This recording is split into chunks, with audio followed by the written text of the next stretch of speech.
दोस्तों, कपिल शर्मा इन दिनों देश के टॉप कॉमेडियंस में गिने जाते हैं और उनके शो को लोग खासा पसंद करते हैं। अब उन्हीं कपिल शर्मा के शो के एक एक्टर ने खुद को खत्म करने की ठान ली और यहाँ तक कि बहुत कुछ खा लिया। उसके बाद जो खुलासे किए वो हैरान करने वाले हैं दोस्तों, क्योंकि इससे मुंबई का एक और काला सच सामने आ गया, एक और हैरानी भरा सच सामने आ गया जिसने पूरा खुलासा कर दिया कि मुंबई में फिल्म इंडस्ट्री में, टीवी इंडस्ट्री में आखिर होता क्या है, बड़े स्टार्स के शोज में क्या होता है, फिल्मों में क्या होता है। तो आपको बताते हैं सब कुछ। आप भी वीडियो को लाइक और शेयर कर अपना प्यार और सपोर्ट दिखाएं। कमेंट में आप भी अपनी बात, अपनी राय जरूर रखें और चैनल को सब्सक्राइब कर हमारी ताकत बढ़ाएं। तो कपिल शर्मा पूरे देश को हंसा रहे हैं। उनके जैसे कॉमेडियंस लोगों के चेहरों पर खुशी लाते हैं, चमक लाते हैं, मगर इनके हालात कैसे हैं इसका अंदाजा मुंबई के हालात से लगाया जा सकता है। जी हाँ, मुंबई में जो बड़े एक्टर हैं या फिर जो कपिल शर्मा जैसे नामी एक्टर हैं, उनके पास काम है, पूरा जहान है। लेकिन यहीं पर जिनके पास काम नहीं है, जो छोटे एक्टर्स हैं, जूनियर एक्टर हैं, नए नवेले एक्टर हैं, उनके हालात बेहद खराब हैं और हर दिन बद से बदतर होते जा रहे हैं। उनके पास खाने को नहीं है, रहने को नहीं है। हालात ये हैं कि वो अपनी जान दे रहे हैं। और ऐसी एक घटना यहाँ पर हुई है जिसने दिल दहला दिया, क्योंकि इस बार मामला सीधे सीधे कपिल शर्मा के शो तक पहुंच गया। कपिल शर्मा के शो में काम करने वाले एक्टर ने जहर खा लिया। जी हाँ, सही सुन रहे हैं आप, कपिल के साथ काम करने वाले एक्टर ने जहर खाया। बस फिर क्या था, फिर तो बवाल मच गया। पूरी कहानी आपको सिलसिलेवार तरीके से बताते हैं, इसके पीछे का पूरा सच भी आपको बताएंगे। अब असल में यहाँ कपिल के साथ उनके शो में काम कर चुके एक्टर तीर्थ आनंद ने मुंबई में जहर खा लिया। लेकिन हालात ये हुए कि तुरंत ही उनके पड़ोसियों को पता चल गया। अब पड़ोसी अच्छे लोग थे तो तुरंत ही उन्हें अस्पताल लेकर गए, लेकिन वहां पर तीर्थ आनंद अस्पताल जाने से इनकार करते रहे। मगर पड़ोसी जबरदस्ती उन्हें अस्पताल लेकर गए, जहां उन्हें एडमिट किया गया। 4 दिन आईसीयू में रखा गया और फाइनली तीर्थ आनंद बचकर वहां से बाहर आ गए। जी हाँ, तीर्थ आनंद बच गए, ठीक हो गए। और असली कहानी खुली भी तभी जब वो बाहर आए और उनका बयान सामने आया। जी हाँ, ये घटना 27 दिसंबर की है। मगर जब तीर्थ आनंद बाहर आए तो उसके बाद ये पूरी घटना सामने आई। तीर्थ आनंद ने खुद इसके बारे में बताया। तीर्थ आनंद ने बताया कि उनके पास कोई काम नहीं है। पिछले 2 साल में उनकी सेविंग्स खत्म हो गई हैं। वो कर्ज में डूब चुके हैं। करीब 15 साल से तीर्थ आनंद फिल्म इंडस्ट्री में सक्रिय हैं और नाना पाटेकर के डबल रोल भी कहे जाते हैं और नाना की ही मिमिक्री भी वो किया करते थे। यही नहीं, तीर्थ आनंद ने कपिल शर्मा के साथ उनके शो में भी काम किया, लेकिन बाद में कपिल ने उन्हें काम नहीं दिया।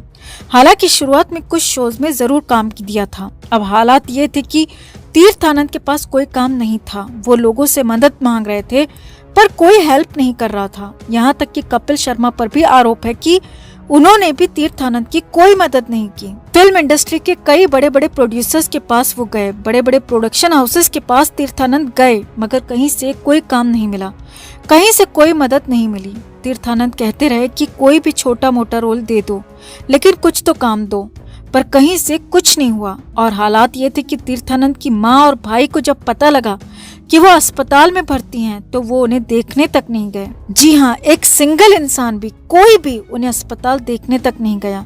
यानी कि मुंबई के हालात कैसे हैं, वहाँ जूनियर्स के साथ किस तरह से, कैसे छोटे कलाकारों के साथ बर्ताव किया जाता है, यहाँ पर तीर्थ आनंद ने साफ साफ बता दिया, साफ साफ खुलासा कर दिया। तीर्थ आनंद ने कहा कि बड़ी फिल्में हो या फिर बड़े टीवी शो, सब जगह पर बड़े एक्टर्स को, बड़े कलाकारों को ही तवज्जो दी जाती है। उनको ही पूरी तरह से मेहनताना दिया जाता है, उनको ही सारी फैसिलिटीज दी जाती हैं। जूनियर कलाकारों को, नए कलाकारों को और कम प्रचलित या फिर कम चर्चित कलाकारों को उतना पैसा नहीं दिया जाता। उनके साथ भेदभाव किया जाता है और इसीलिए अगर कुछ महीने भी काम नहीं मिले तो ऐसे जूनियर कलाकारों को खाने पीने रहने तक की मुश्किल आ जाती है। तीर्थ आनंद ने कहा कि अब वो कर्ज में हैं और मुझे अकेले घर पर रहना है, मुझे कोई काम नहीं दे रहा। अब तीर्थ आनंद ने एक बार फिर से कपिल शर्मा से ही अपील की है कि वो अपने शो में ही कोई काम दे दें, कोई छोटा मोटा रोल दे दें, जिससे उनकी जिंदगी चलती रहे और कम से कम उन्हें खाने पीने की, रहने की समस्या तो ना हो। यानी कुल मिलाकर मुंबई में फिल्म इंडस्ट्री के हालात बेहद खराब हैं। जो यहाँ हिट है वही सुपर हिट है और जिसे काम नहीं मिलता, जिसके पास पैसा नहीं है, उसे यहाँ कोई नहीं पूछता, उसकी बात तक नहीं होती, उसकी बात सुनी तक नहीं जाती, उसको दरवाजे से बाहर भगा दिया जाता है। और तीर्थ आनंद की घटना ने इसे फिर से साबित कर दिया, क्योंकि ऐसे कलाकारों के पास जब कुछ बचता नहीं, कुछ होता नहीं, उन्हें काम नहीं मिलता, तो अंत में खुद को खत्म करने की ठान लेते हैं। खुद को खत्म करके ही वो सब कुछ कर लेना चाहते हैं। तो आपका इस पूरी घटना पर क्या कहना है? क्या तीर्थ आनंद की मदद कपिल शर्मा को नहीं करनी चाहिए, या फिर तीर्थ आनंद को फिल्म इंडस्ट्री ही छोड़ देनी चाहिए, या कुछ और करना चाहिए? कमेंट में आप भी अपनी बात, अपनी राय जरूर रखें और वीडियो को लाइक और शेयर कर अपना प्यार और सपोर्ट भी जरूर दिखाएं। हाल ही में कैटरीना कैफ और विक्की कौशल शादी के बंधन में बंध गए। ऐसे में हर जगह उनकी चर्चा है।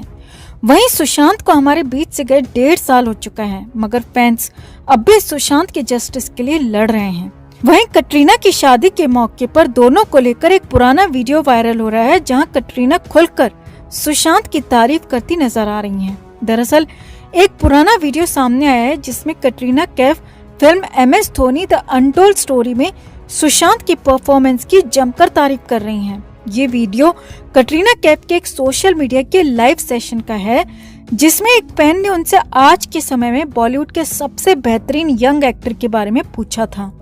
इस सवाल के जवाब में कैटरीना ने सुशांत का नाम लेते हुए कहा कि film MS Dhoni the untold story में सुशांत की परफॉर्मेंस बेहतरीन थी। उन्होंने बताया कि वो अपने फ्रेंड गट्टू यानी कि अभिषेक कपूर से मिली और उन्होंने बताया कि सुशांत ने धोनी के बायोपिक में बेहतरीन काम किया है। साल 2016 में सुशांत सिंह राजपूत की MS Dhoni the untold story release हुई थी। उसी साल कैटरीना और आदित्य रॉय कपूर की फिल्म फितूर भी रिलीज हुई थी। इस फिल्म के डायरेक्टर अभिषेक कपूर ने पहले इस फिल्म में सुशांत सिंह राजपूत को कास्ट किया था, लेकिन बाद में डेट्स की दिक्कत के कारण सुशांत को ये फिल्म छोड़नी पड़ी थी। बता दें कि सुशांत ने अभिषेक कपूर की फिल्म कायपो 6 से बॉलीवुड में डेब्यू किया था और उसके बाद इन दोनों ने केदारनाथ में भी साथ काम किया। सुशांत कहाँ चले गए आप, हम सबको छोड़कर? आपके फैंस आज भी आपको बहुत मिस करते हैं। Chandan, hi Chandan. Which young actor do you admire the most in current industry? It's a good question. I believe that Sushant was very, very good in Dhoni, which just released, and I met my friend Gattu a few days back, who of course is the director of Fitur, who I worked with recently, and he said that he has done some amazing work. So I believe, congratulations to him. Thanks, sir. Thanks, Katrina.